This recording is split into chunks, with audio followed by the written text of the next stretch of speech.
So welcome to this, which is the first public event of our delegated legislation review.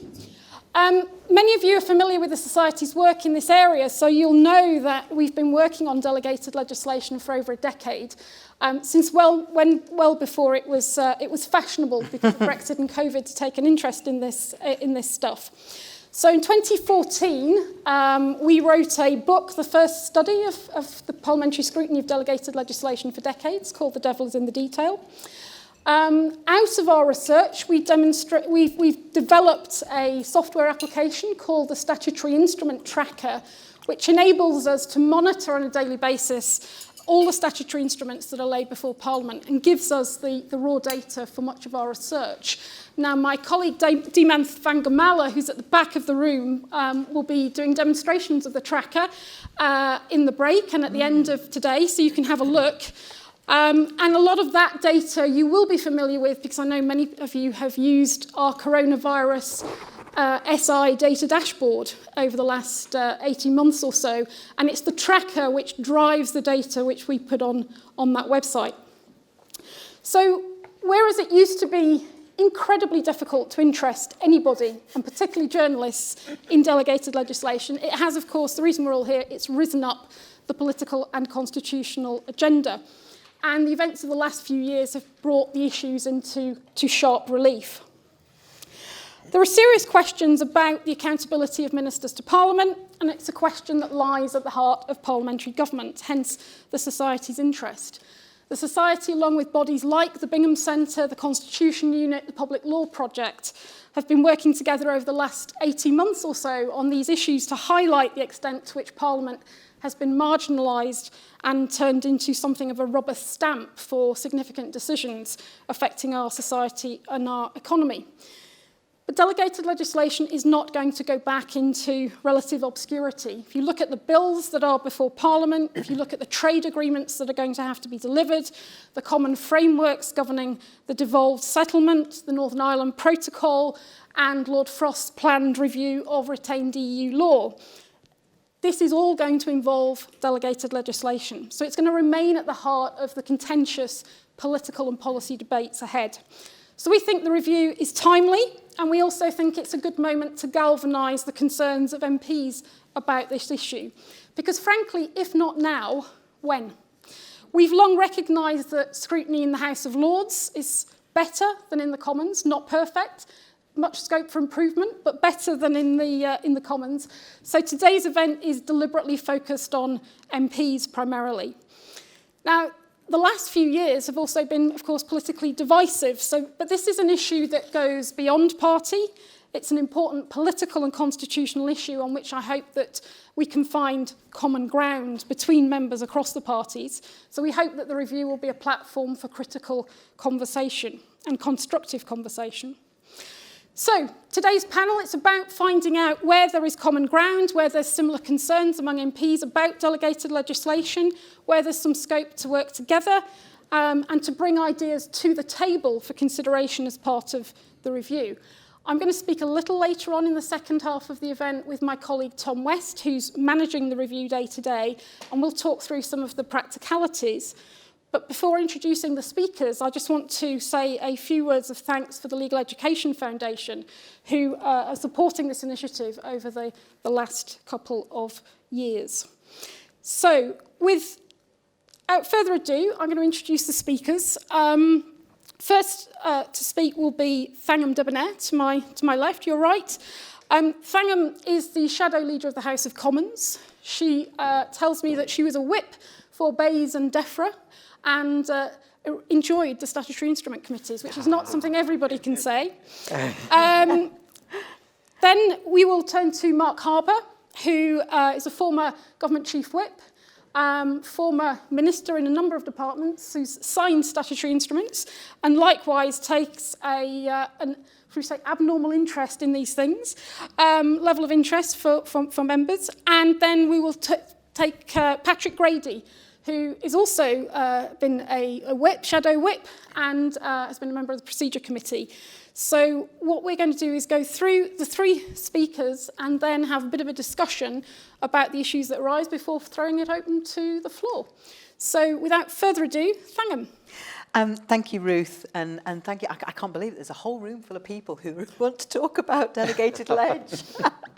As a whip, I had difficulty getting a full complement of backbenchers in the room, so this is an absolute joy for me. I can also see in the room a colleague who's worked with me on many of them, and who can confirm, I hope, by nodding or shaking his head vigorously if I've remembered it wrong, the Brexit years. Oh, Rob.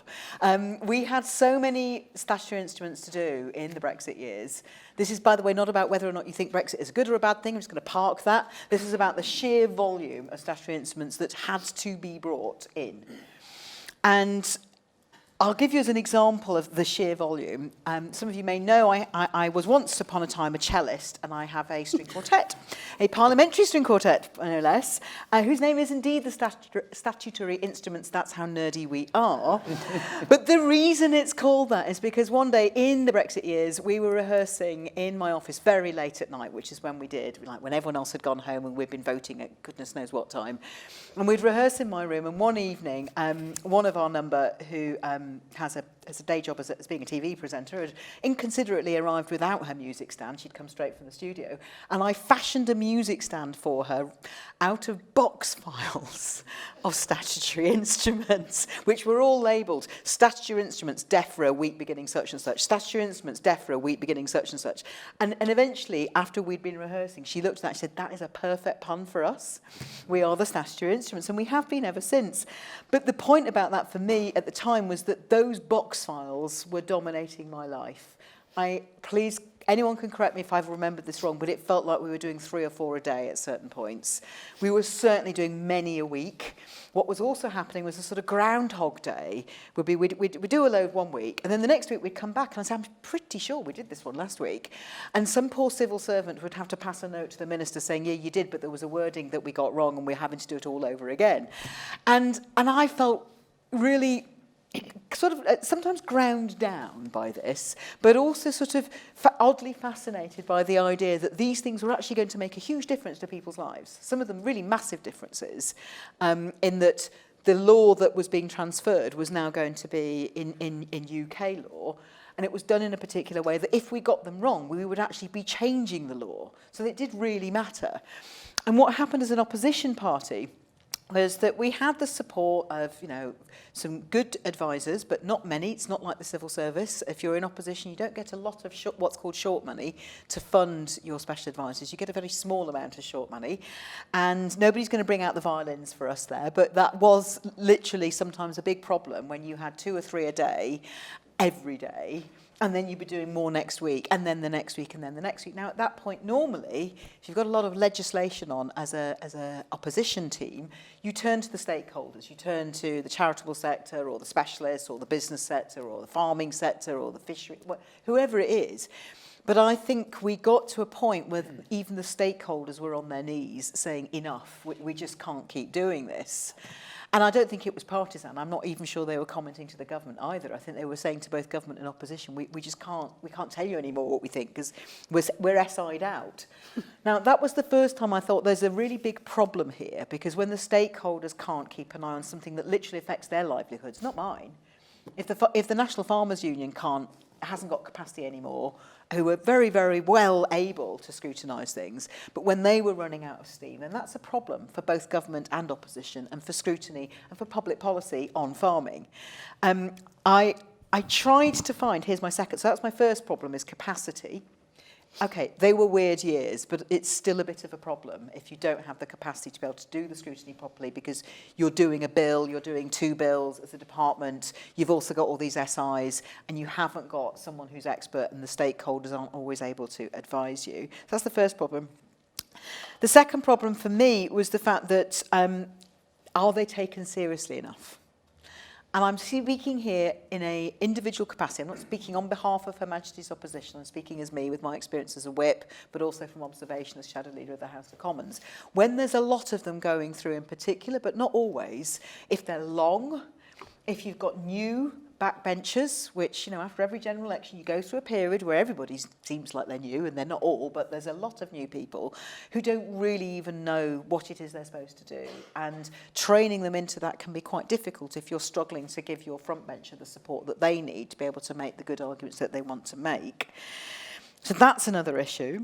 When I wanted to go back and find the record of two particular debates that I recall very personally, one was about the licensing of vets for abattoirs, which is now, of course, very current because it affects whether or not we can slaughter pigs. And I can remember, I mean, Rob, please correct me if I'm wrong, but I can remember then our front benchers saying this is going to be a problem. And I can't find it. I can't find the record. Now, that might be because I'm doing it wrong, but I can usually find a Hansard record for just about anything that happens on the floor, for bill committees, but I found it really difficult to find the record of the delegated ledge debate. So that's another problem, I think. And We've got you're a tracker. you're going to show me the tracker now. Now I feel really like a duffer. But it shouldn't be. It should be easy for me to go as a parliamentarian. Where is the record for this particular debate that I remember happened, and I'm pretty sure it happened in 2018, probably a few times in 2018. So I'm glad about the tracker, and I'm looking forward to seeing that demonstrated. But I still think there's an issue if the public can't find things easily, because that's also part of scrutiny, is if the public's able to go, this thing here. And when backbenchers don't quite know what's going on, I've got a good example that I remember ever so well, which was about a DL about the licensing of fracking in national parks. Now, it wasn't literally called the licensing of fracking in your constituency, your constituency, and your constituency, which is presumably why the MPs, who I happened to know had national parks in their constituency. I don't, by the way, so I had no skin in this game. But I knew that 3 of the MPs on this committee did. And they didn't seem to me to be paying attention terribly. So eventually, I was the whip at that point, so it wasn't for me to speak. I got one on my side to say, you guys need to wake up because it's your constituencies they're talking about. And of course, it didn't use the word fracking either. It used that other word that I can never remember, hydraulic fracturing. But even so, that should have been enough, but clearly wasn't, for a couple of these MPs who definitely did have national parks in their constituencies to go, hang on a minute, you're going to do what? At which point their whip had a problem and their front bencher had a problem, and the whole thing got much more exciting than DLs normally get. Now, that in itself, I think, suggests a thing about both capacity and parliamentarians' full understanding of what it is we're doing at the moment we're in it. I don't want to say for a minute that I think MPs aren't capable of understanding it. I think it's just sometimes the sheer volume of what you're dealing with as an MP, particularly a new MP, and from memory, I think at least one of them was very new.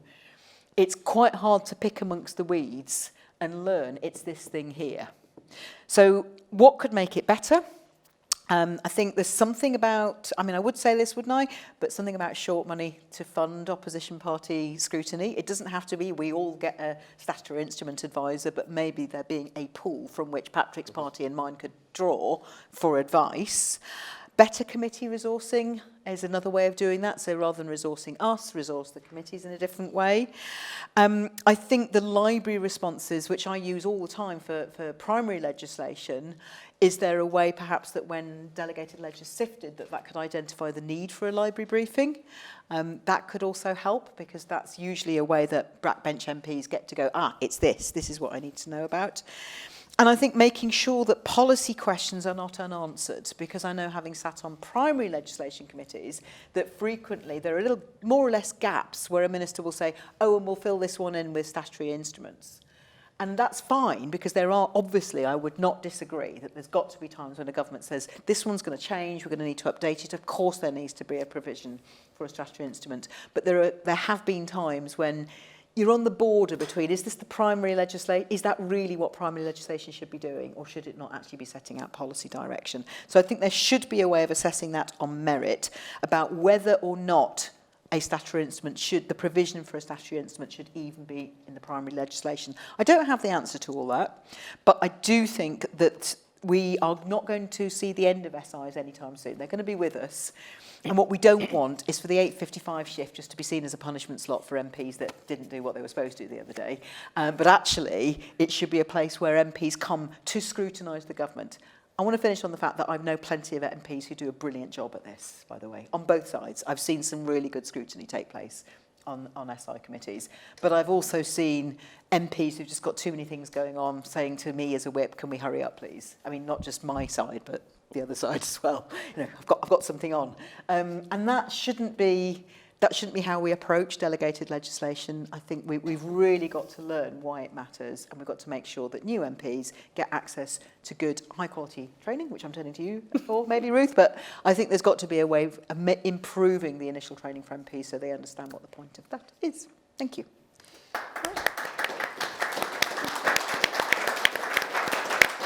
I got a round of applause for talking about SI. This is extraordinary. Thank you. Mark, Ruth, thank you. Let me, given the nature of your project and what you asked us to do, let me start on a note of agreement. So I think a lot of what Thangam said there I would agree with, actually. So I think quite a lot of that's probably common ground amongst MPs of both parties. So my reflections, sort of thinking about this, and just very briefly, so my history is I have been an opposition spokesman and I've had to scrutinise these. I've been a minister who signed lots of them.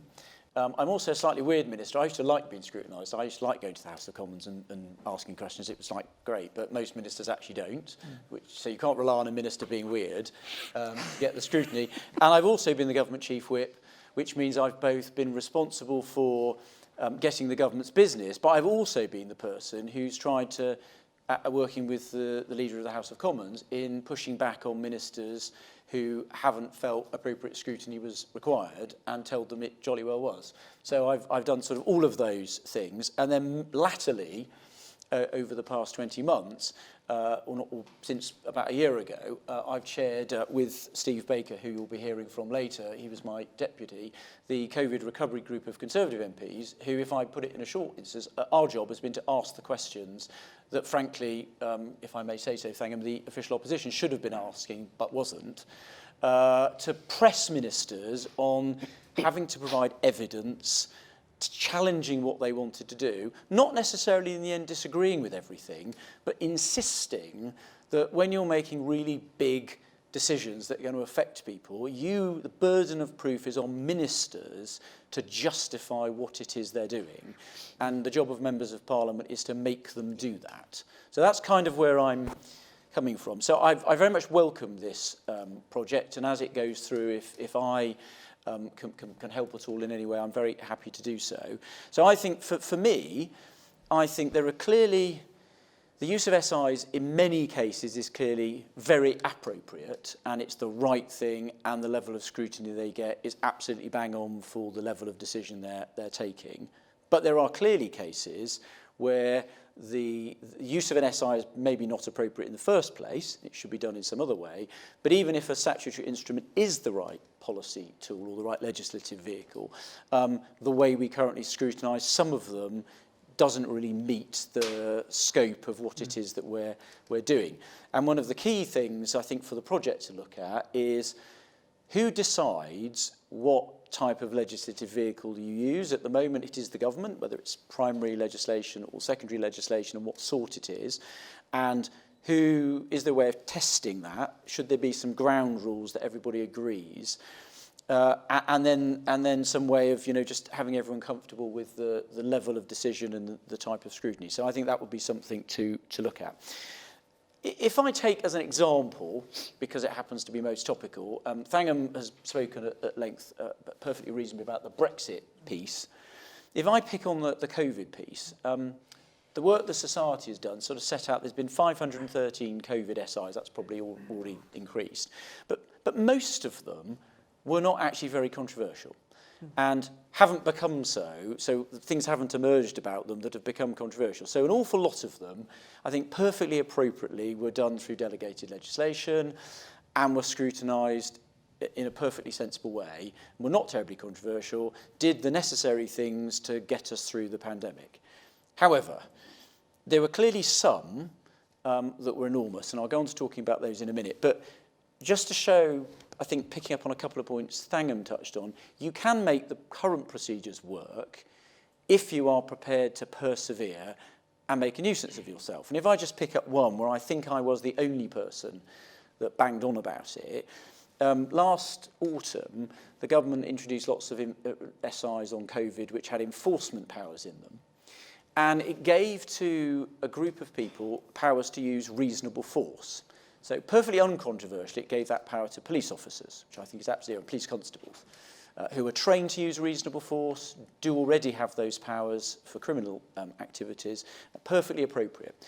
But it also gave reasonable force powers to PCSOs, individuals designated by the Secretary of State, without any definitions of who that might be, and officers of local authorities. Now, I've been a Home Office Minister. When I was appointed Immigration Minister, there had been some cases of people being deported where reasonable force had been used inappropriately or in a way that had gone wrong and had tragically led to the lives being lost.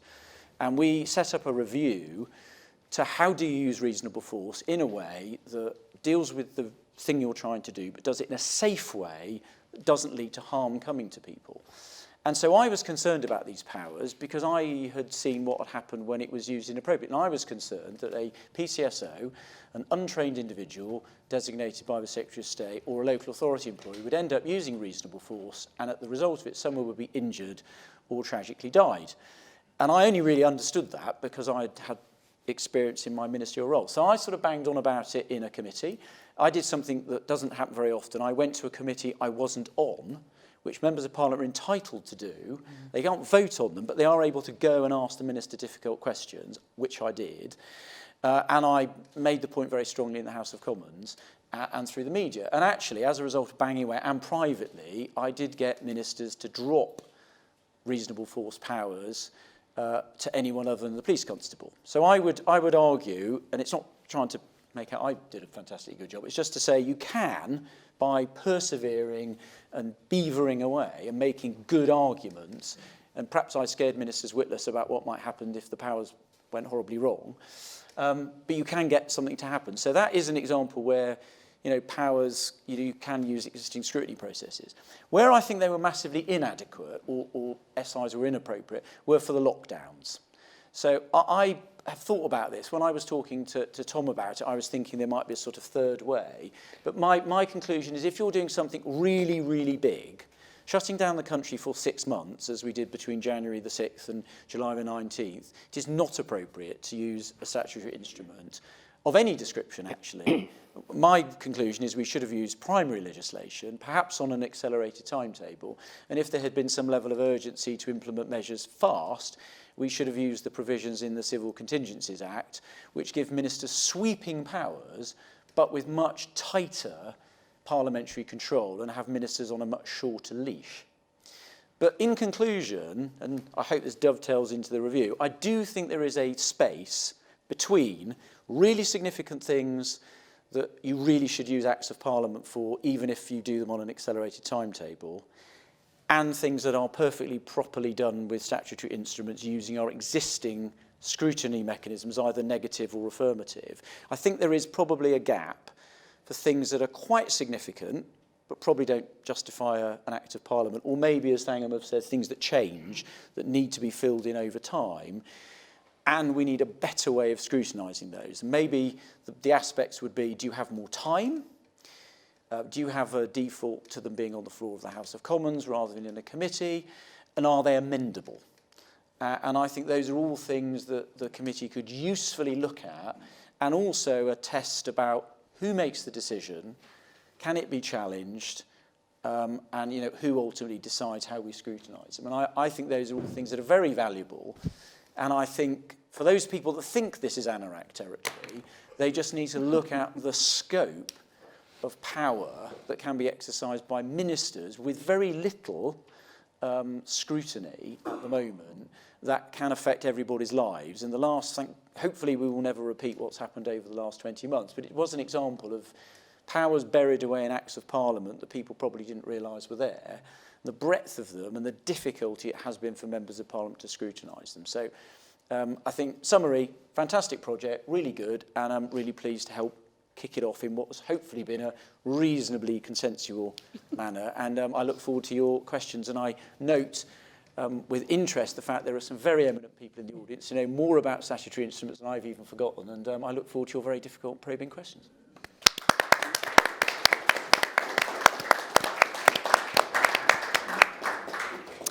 Thank you, Mark. So, Patrick. Thank you, Ruth, and thank you, everyone. And I think there will be a number of points of consensus coming out from the panel. It'll be interesting to hear what the questions are.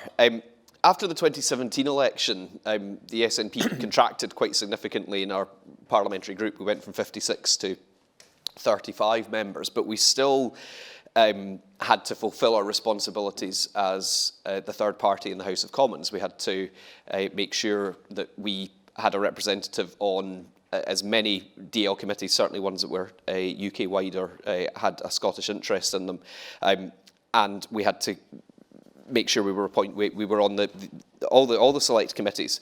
And so as Chief Whip, I appointed myself to the Joint Committee on Statutory Instruments and therefore the Select Committee on Statutory Instruments, and then in due course to the European Statutory Instruments Committee, partly because we had a bit of a manpower issue, but partly because, given the nature of the minority parliament, we really wanted to keep an eye on what they were all up to. And at one point, an academic got in touch and said, I'm analysing membership of committees, and you're on more committees than any other member of the House of Commons, which I found quite hard to believe. And wasn't this a terrible burden on my time, and how on earth did I cope? And she was quite taken aback when I explained that actually all of these committees, JCSI, ECSI, SCSI, and I was on the Committee of Selection, which is the committee that appoints members to all the delegated legislation committees, actually probably took less than half an hour of my time over the course of the entire week. They meet for very short periods of time, and I think that sort of slightly demonstrates some of the issues and some of the inadequacies with the current system. I did occasionally serve during that period on actual delegated legislation committees as well, and that would often be at the last minute because somebody had dropped out and somebody had to cover, and that I think speaks to some of the issues that Thangam and Mark have both spoken about as well, is that people can be on committees scrutinising delegated legislation with very little preparation, very little interest in the subject being debated, and that is not good for scrutiny at all. And I think this is important, and I think the review is very timely because of the context of the growing use of delegated legislation, statutory instruments, and the growing nature of the powers that are provided as a result of these. And it's one of the prep documents from the Hansard Society describes this sort of ratcheting effect that ministers of both parties take powers, and indeed, and I'll say a little bit more about Scotland later on, governments of all stripes take powers and find them quite useful. And so the next time they come for primary legislation, they decide to take a little bit more. And well, it was okay in the last law, so maybe it's all right in this one. And we saw that particularly with Brexit legislation, as Thangam said, particularly an increase in Henry VIII powers to amend primary legislation. And yes, a lot of that was technical, but the principle of, well, now we've taken these powers for this, when will we use them again the next time? And then, as Mark has said, the COVID situation with very sweeping negative and made affirmative instruments, bringing about very, very radical changes with minimal scrutiny. And down the line we have trade deals, which we don't know the nature of yet, but are generally approved through an SI process, if at all, which was, to be fair, an improvement on how trade deals were previously agreed, which was simply ministerial signature. But nevertheless, it means that scrutiny has been limited, and even when there is a desire for it, it can be difficult and almost impenetrable. One of the examples I would give is the Travellers' Allowance and Miscellaneous Provisions (brackets EU Exit) Regulations 2020 number 1412, and this was an instrument that basically it did two things. It allowed people, the Tories all rejoiced because it was the re-establishment of booze cruises. It established tax-free shopping for UK customers travelling to and from the European Union, but at the same time it did away with duty-free shopping in airports for non-UK customers, and certainly as Scottish MPs with the whisky industry and the importance of tourism generally, that was of quite significant concern. But for us to try to challenge this was a real absolute rabbit warren. First of all, trying to identify precisely which statutory instrument was having this effect that we wanted to oppose. Then it turned out it was a negative instrument, so we had to pray against it. And as the official opposition doesn't always get time for prayer motions. They sometimes have to use their opposition time, even though the convention is that they ought to. We were granted it, fair enough, but that was very, very, it was very, very rare. And then we had no opportunity or ability to actually amend it. So even if we might have been relatively relaxed about the booze cruise provisions, if you like, we had no way of separating out the two because they were both in the same statutory instrument. So I think that's just one example of the complications that members can face when they're trying to challenge a particular piece of secondary legislation. Having served on JCSI/SCSI and the European Committee on Statutory Instruments, I think the point about the work that the clerks and the council do is really significant, and it's incredibly thorough, and they do an incredibly important job, and I want to thank all of them for the help that they certainly provided me during my time on those committees. But that does again speak to the capacity, hundreds and hundreds and hundreds of pages of legislation, and the JCSI and the SCSI are expressly not political. They're technical they're technical committees. They're looking at the worthiness, for want of a better expression, the technical accuracy of the legislation. So those, I think, are some of the frustrations. In terms of what might work and where we might find some directions for reform, I think there are some quite useful lessons from the European the European Statutory Instruments Committee that was set up under the Brexit Act to provide an extra layer of scrutiny of those committees. And it had the main decision that it could make was whether instruments that were being proposed by the government should be made under the negative or the affirmative procedure, and decide when enhanced scrutiny was more important. And that meant there was a little bit of policy. It was still a technical committee in that sense. It wasn't really supposed to discuss the merits of the content of the statutory instruments. But we did discuss whether it was significant enough that actually it should be decided on the floor of the House or in a delegated leg committee, rather than simply be made through the negative procedure.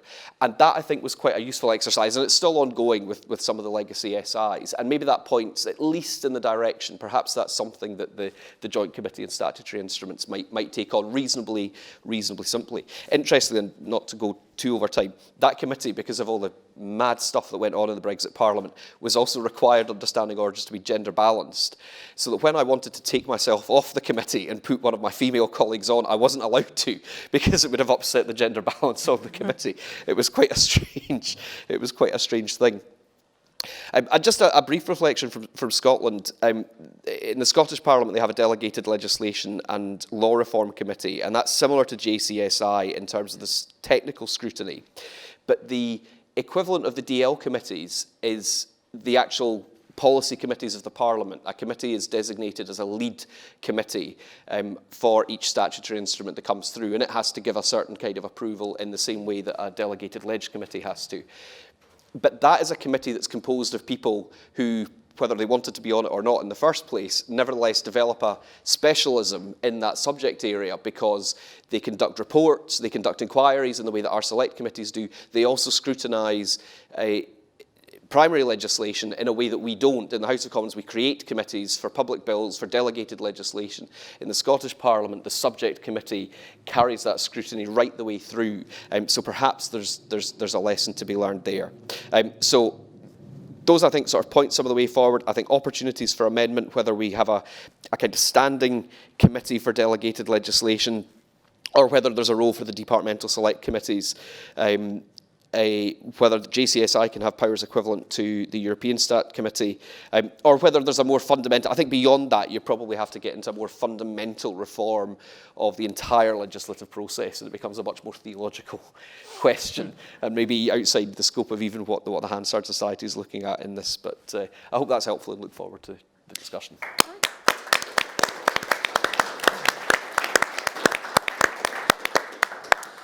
Okay, thank you, Patrick. So we coming into this with no sort of preconceived ideas of exactly what reform would look like, but some ideas, particularly around resourcing. I think one of the things that stands out to us, if you compare resourcing of the legislative scrutiny process compared to policy scrutiny through select committees, or scrutiny of public finances through the NAO and the scrutiny unit in the House of Commons, there's a bit of an imbalance because, of course, it's so dependent upon what the party's resources can pull together. So that's something that is on our radar. So with that, lots of ideas, lots of areas for discussion. So over to you for questions. And if you want to put your hands up, we have got a roving microphone. I would ask everybody who asks a question if you could give your name, and if you're coming from a particular organisation or a parliamentary committee, if you could let us know for the record, that would be incredibly useful. We've got a roving microphone, so I'm going to take them in groups of 3, if that's okay. So I've got a lady over here. You'll have to, yes, with the... Yeah, that's right. I have to apologise. I'm going to change glasses because I've got my reading glasses for my for my notes, but I can't see the back of the room. So it looks like Baroness de Souza, I think, behind the mask. So Baroness de Souza, if you'd like to ask the first question. Thank you very much indeed. I wonder whether the panel might be able to suggest what could be the broad criteria for deciding whether or not it should be primary legislation or secondary legislation, and if there were to be a body that decided that, how on earth would one go about setting it up? Okay, that's a great first question. That'll help kick us off. Second question, Graham Cowie from the House of Commons Library at the back, I think. Yeah, one of the things that you often find is that the kind of scrutiny that an SI will get is determined by its parent act. Is there a case for more systematic regulation of statutory instruments, building on the existing Statutory Instruments Act to make it less dependent on the individual pieces of legislation under which those SIs are being made? Okay, and anyone else? Third question in the hall? No? No? Okay. Right, well, we'll go first to address Baroness de Souza's question about the criteria for the balance between what goes in primary and secondary legislation. So you touched on it, Mark. You sort of touched on areas, but obviously something we found when we were writing The Devil's in the Detail, where do you draw the line? What criteria can you use is an incredible challenge. Well, to be honest, the question about whether you use primary or secondary legislation, or if we come up with some sort of in-between thing, I mean, ultimately, it's a political judgment, I think. I don't think you can very easily define how you do this. And if you defined it, then someone else would have to make the decisions about this, and then you'd end up dragging in the courts. So I think ultimately it's a political decision, and it does require, therefore, political checks and balances. So I think where that's failed, and this is where we formed our group, and I think, and again, I'm not having a go at Thangam, but this is where you do depend on the opposition, is the government ultimately is going to decide whether something's primary or secondary, and whether they get away with it is ultimately going to depend on the view the opposition take, because as I think probably everybody in this room knows, but not necessarily everybody who might be listening to this knows, through usual channels, so that's through the two whips offices, there's a lot of necessity for agreement to get anything to work. And if the opposition fundamentally disagrees with how something is being approached, it can make itself a nuisance to the extent that it can force the government to change the position. So, for example, on the lockdown things, I think, frankly, the opposition should have insisted that we either use secondary legislation but have much more time to debate it and have a much more thorough going over in Parliament, or even use primary legislation. And frankly, should have said to the government, we're not going to agree. We're going to vote against what it is you're proposing unless you do this properly. And then there, frankly, would have then been enough MPs in Parliament to stop the government doing it, and then it would have had to have done the right thing. I accept that's difficult, given that we were in a pandemic, but I think ultimately MPs have got to be willing to kind of put a bit of stick about to hold the government to account. But ultimately, it's a political decision. You can set ground rules and you can set things that people have to think about. But ultimately, it's a political decision and it's going to be taken by politicians. I don't think you can sort of define it into some technical piece of judgment, I think. And on Graham's question on the Parent Act dependence, I think this kind of comes down to, again, if again it comes down to, can you agree on a way of classifying or agreeing that if you had the Statutory Instrument Act of 1946, I think it is, he says, being a supreme anorak, that sort of set out which sorts of statutory instruments and which sort of scrutiny, somebody's got to then decide which ones are in which category. And again, I suppose why we put this in the Parent Act is because then there's a judgment at the time of what's the type of subject, how politically contentious is it quite technical, and therefore what sort of scrutiny do we think changes to it are going to have, which I think maybe feels right. It's absolutely worth looking at, I think. I just think in this, quite a lot of these conversations are political ones, and they're for political judgment, and I don't know how much you can turn them into something that's sort of supremely all agreed by technocrats, in an uncontroversial way. I think ultimately there's got to be a bit of political, and that means members of Parliament individually and parties have got to be prepared to have some fights about some of this stuff, and make the government uncomfortable and put some pressure on, whichever the government is, and just make this a bit more of a live event. And actually one of the really good things, final point, which the Hansard Society do, is also to get more people outside Parliament to understand and care, because ultimately that's when MPs get interested in things. Thangam's point about the forest issue, the national parks issue, is MPs care about statutory instruments when people in their constituencies start going, that statutory instrument, I really care about that. And MPs go, what statutory instrument? Yeah. And then they go and find out about it, read it, and go, oh my goodness, I really should care. And actually, the more people understand the scope of some of this stuff, I think the more MPs will get engaged in it and realise it really matters and they can make a real difference. Okay. Thangam.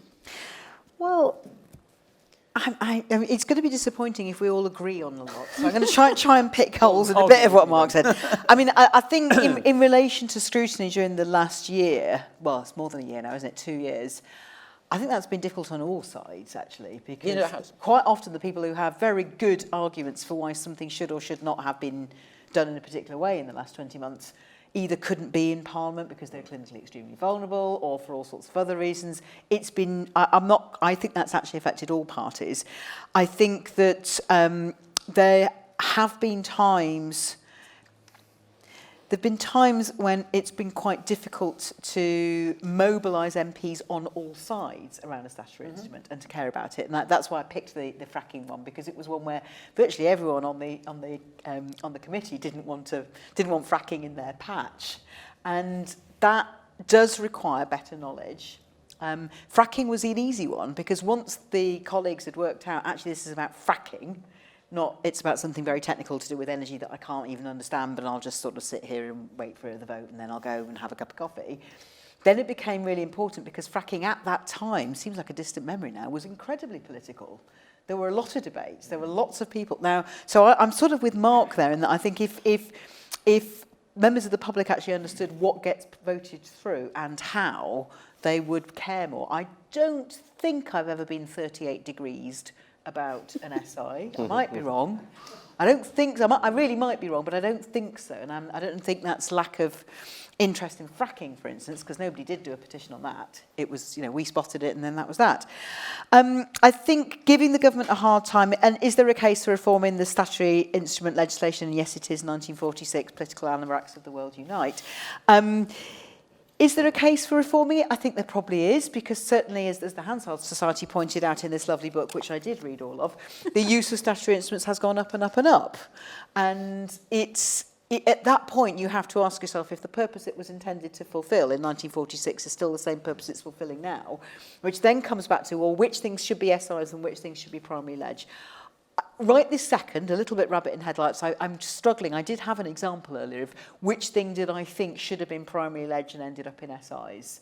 I mean, you could take this fracking one as a possible example, which is it was about big policy.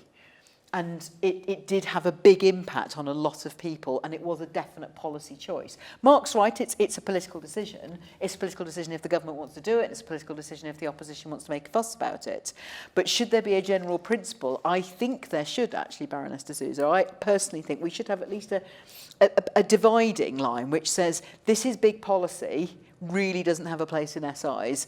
This is mostly about something quite technical, and that's something that has a time limit that naturally runs out. That will be another way. Things you can't put in primary ledge, something that's going to run out in a year inevitably. You couldn't legislate that the price of petrol must always remain at X.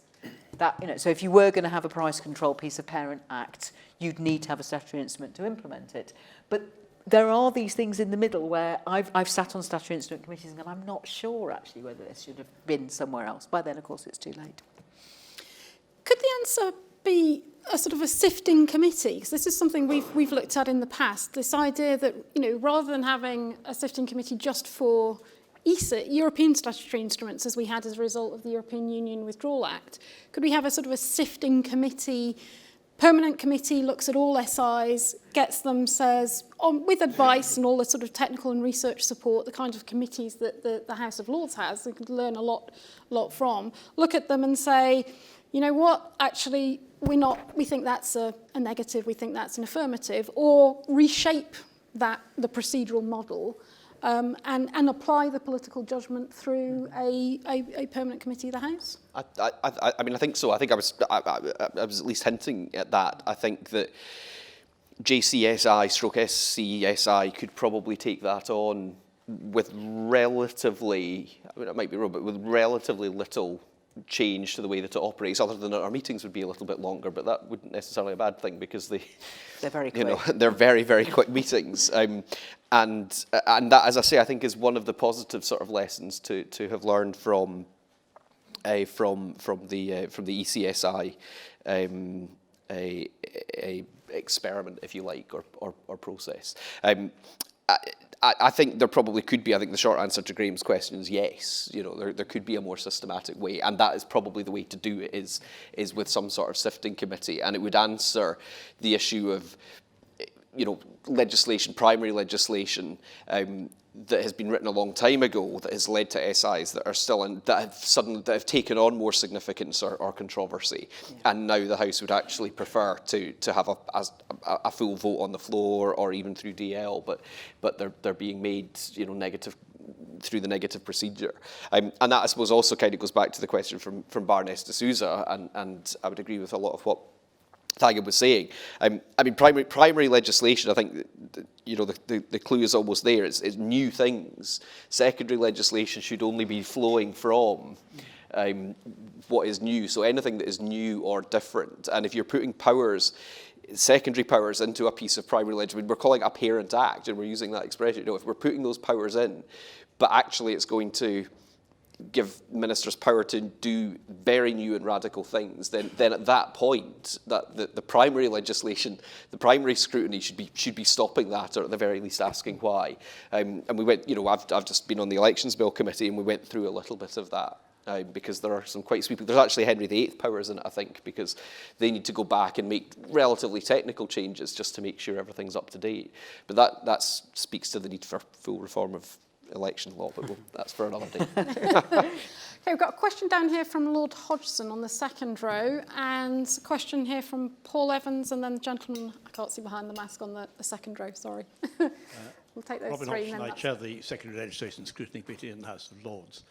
I'm slightly disappointed that we are falling short on the question of framework bills. Clearly, a lot more bills now have very, very little policy in them at all. It's an out framework.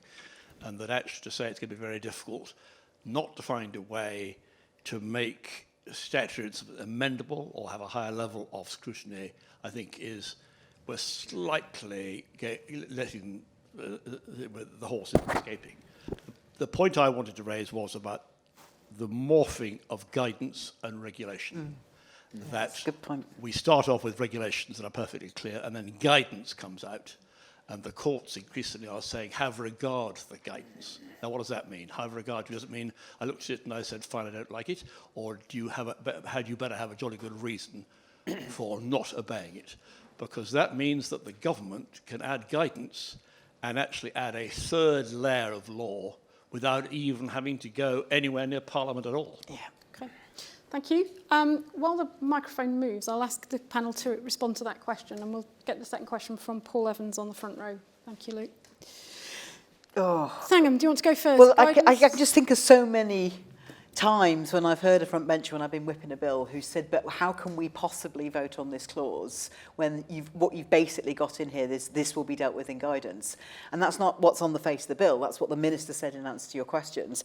And when we've had to say to them, if you can't even give us a hint or a suggestion of the direction of the guidance, but you're expecting us to vote through this particular clause without so much as an idea of which direction, you could go here, you could go here. So I am with you there.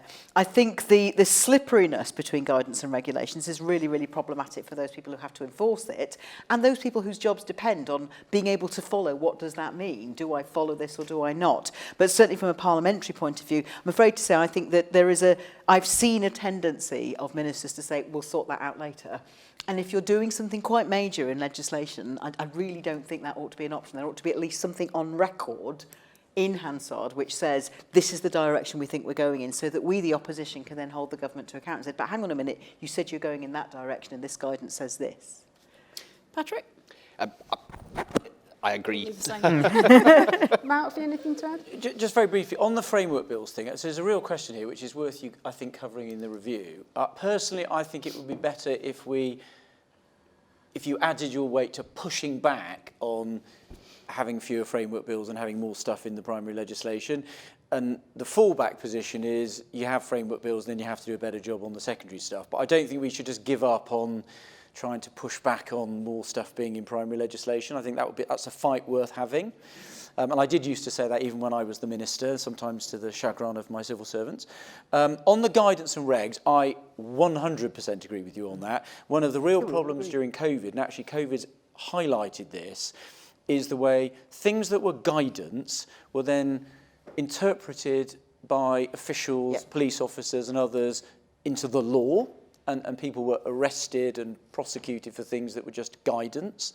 That's sort of an extreme example, but there's no scrutiny, and ministers can just say things, and in actually many areas, particularly for businesses have legal duties under the health and safety laws, and they have to pay attention to guidance. And effectively, it means ministers can pass legally binding, in effect, rules that businesses are going to treat as legally binding by simply shoving out loads of guidance. And I don't think that's right, and it doesn't get proper scrutiny. So actually, I think one thing we should do is be very clear the extent to which people have to look at guidance, but they are perfectly capable of looking at it and deciding not to follow it, and that should be absolutely appropriate. So I think that is a useful avenue for the review to pursue. Okay, thank you. Spot on.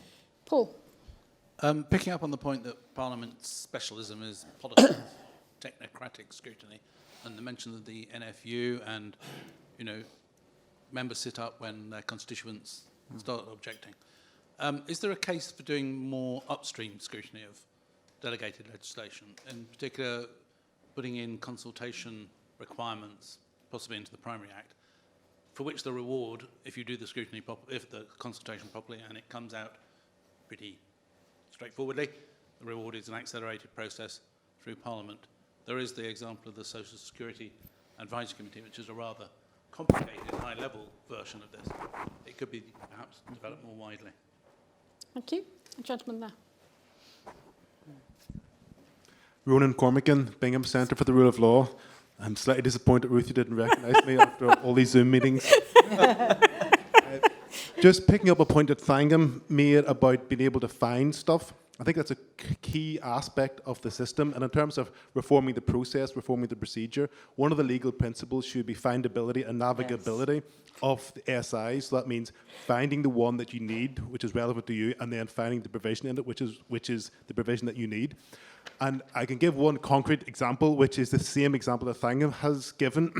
Because I just finished drafting a private members bill in the Northern Ireland Assembly, and I give it the title, the fracking bill, because it was easier than hydraulic fracturing, and it would, therefore would make it easier to find. So if I can turn that into a question, is there a ground for more everyday language used in legislation so that parliamentarians and members of the public will be able to find it more easily? That was, of course, an issue that came up, I think particularly you were exercised about with the care home vaccinations prior to summer recess, because that was not clear from the title of the regulations at the time. Yeah. Okay, Patrick, do you want to comment on findability, navigability, and this proposal around consultation? Yes, so I think the answer to the first question is yes, and in the round as well for primary legislation, more pre-legislative scrutiny, more consultation, more attempts to find consensus would make the subsequent stages smoother for everybody, and less risk of problems arising. So exactly how that is done, though, is a fair question. I'm sort of vaguely aware of the Social Security Committee that you refer to, and I think you're absolutely right that it's quite a complicated thing. But I think there's definitely a place for that. On the second point about I lost naming of legislation. You've got to be careful about naming of legislation. I had a student researching into some of this, and the risk is you get this Americanization of things where the very name of a bill becomes politicized, and you're either for it or against it, irrespective of its contents, simply based on what it's called. So I think I think you have to be very careful, and you do need technical legal language, because as Mark was saying, courts have to interpret things. So words have to mean things, and everybody has to know what they mean. Otherwise, you've got a risk of misinterpretation or over politicization. But having said that, that's where I think explanatory notes are incredibly helpful. Certainly, as a legislator, explanatory notes that are published alongside the technical legislation is hugely important, and making those as accessible as possible, I think, is very very useful. But I would just ever so slightly caution against that. And there's been a bit of a risk, and you see it in campaigns. So you talked about 38 Degrees campaigns, and people will say, in fact, one of the groups that's got an interest in the elections bill has been saying, well, what should we call this amendment? So that people can be for it or against it or whatever. And I'm like, well, it'll be amendment number 3, and that's this. And you had this, and you had that during Brexit, all these different, controversial amendments. So I think we just need to be a little bit careful about that. But intelligibility is very important. Having said that, Thangam? I mean, I have some of the same concerns as Patrick about having too catchy a name can get you into problems. But I'm glad to see you know about the problem with which I spoke in relation to fracking and hydraulic fracturing. And to a certain extent, I think the point about the findability and navigability is can the public, can the stakeholders, can the technocrats in both questions, are they adequately resourced to be able to do the upstream scrutiny, or just to know what the hell it is and where it's coming from? Equally, I think I return to my former point about, is there a way in which the process can include a request of the library to be able to produce resources that are not just what the explanatory notes do, because library briefings do something different. And there are some DL committees that I've sat on where the SI in front of me could really have done with a library briefing for proper scrutiny, and also for the stakeholders to be able to do their job as well. So I think my answer to both of those is a bit meh, but I think it's definitely worth looking into in the review. Okay, thank you. I'll keep my answer. So, as an answer to Paul's question, I think actually the upstream thing, I think there's quite a lot to say for that. And I've obviously had experience as a DWP minister and shadow minister of using the social security process, and it's actually pretty good. Actually, they do a very good job of scrutiny, and the political benefit you get is if they've looked at it and are pretty happy, that does kind of smooth the process through Parliament. Whereas if they write you a response which is, we're not very happy with it and we think it's a dreadful disaster, that kind of tends to make the subsequent process more difficult. So I think there's some merit in doing that. On the language point, I agree. I think, and hopefully I'll cheer up the lawyers in the room, I do think you've got to be careful, because I had drummed into me quite a lot when we were drafting things. Yes, you want things to be intelligible, but they do need to mean what they mean. And it's to be clear what they mean, and there's obviously lots of precedent and words that mean what they mean. And sometimes if you make stuff really it sounds really simple, when you start looking at it, it actually turns out you've just made it really difficult. But I think what you can do is use the explanatory notes or explanations, which is where you get it drafted in the proper legal way so that it does what it says on the tin, but you have some plain English explanation so that it's really clear. Final point, which sort of Ruth sort of threw over at me, just on the care home thing we did on vaccinating, the compulsory vaccination of not just care home staff, but anybody who goes into a care home to do anything, even if they never go anywhere near a care home resident, which is why I opposed it. Two things is, it wasn't clear to most colleagues what they actually did, which is why we told them all, but also there's a point about evidence. And one of the things with primary legislation, which is one of the things the review could look at, is you obviously have the opportunity through the public part of the evidence taking for a bill to take evidence and inform the committee. On secondary legislation, there's something about whether we insist the government has to produce impact assessment. So, for example, for that SI, which is going to drive something like 40,000 care workers out of the sector. Now, you can argue whether they should or shouldn't be vaccinated, but it's going to have an effect. And when we voted on it in the House of Commons, the Minister hadn't produced an impact assessment, and still hasn't, and hadn't even at that point produced an impact statement. So therefore, we did not know that the government's own judgment was that 40,000 care workers would be forced out of the industry when the House of Commons was asked to vote on it. Now, my own view is you can have without going into is vaccinating care home workers good or bad, it seems to me you can make the case either way, but if you're going to do it, you better have a plan to replace the 40,000 people you're going to drive out of the system. And we were asked to vote on it after a 90-minute debate with no information being provided by the government about the effects that it was going to have. And as I said, that's why I and a number of other colleagues, including the opposition, voted against it.